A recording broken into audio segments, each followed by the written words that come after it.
BJP అగ్రనేత LK Advani మరోసారి అస్వస్థతకు గురయ్యారు. శనివారం ఉదయం అస్వస్థతకు గురి కావడంతో కుటుంబ సభ్యులు ఆయన్ను హుటాహుటిన ఢిల్లీలోని అపోలో ఆసుపత్రికి తరలించారు. ప్రస్తుతం ఆయన వైద్యుల పర్యవేక్షణలో ఉన్నారు. కాగా అద్వానీ ఆరోగ్య పరిస్థితిపై డాక్టర్లు స్పష్టమైన ప్రకటన ఇంకా వెల్లడించలేదు. అవును, మాజీ ఉప ప్రధాని ఎల్కే అద్వానీ తీవ్ర అస్వస్థతకు గురయ్యారు.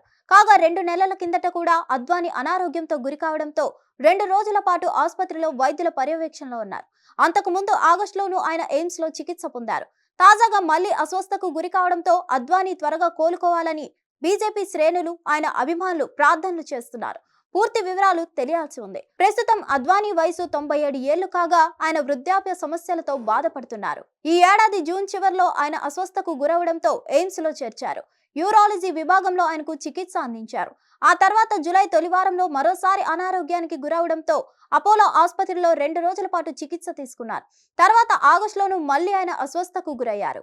అయితే ప్రత్యక్ష రాజకీయాలకు దూరమయ్యాక ఎల్కే అద్వానీ మీడియా తక్కువగా కనిపించారు.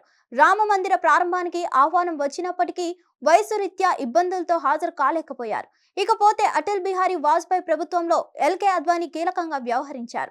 2002 నుంచి 2004 వరకు దేశానికి ఉప ప్రధానిగా ఆయన పనిచేశారు. అలాగే 1999 నుంచి 2004 వరకు కేంద్ర హోంశాఖ మంత్రిగా ఉన్నారు. బీజేపీ ఏర్పాటులో అద్వానీ అత్యంత కీలకంగా వ్యవహరించారు.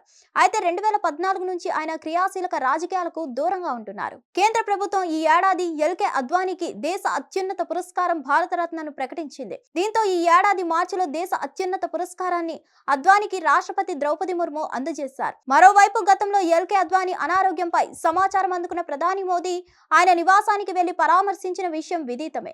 భారతదేశ విభజనకు ముందు ప్రస్తుత పాకిస్తాన్లోని కరాచీలో ఎల్కే అద్వానీ జన్మించారు. హిట్ టీవీ యాప్ ని డౌన్లోడ్ చేసుకోండి. ఇందులో short news, live news, entertainment movies అన్ని అవైలబుల్ గా ఉన్నాయి. Please download Hit TV app. Hit TV app hit TV యాప్ని ఫ్రీగా డౌన్లోడ్ చేసుకోండి.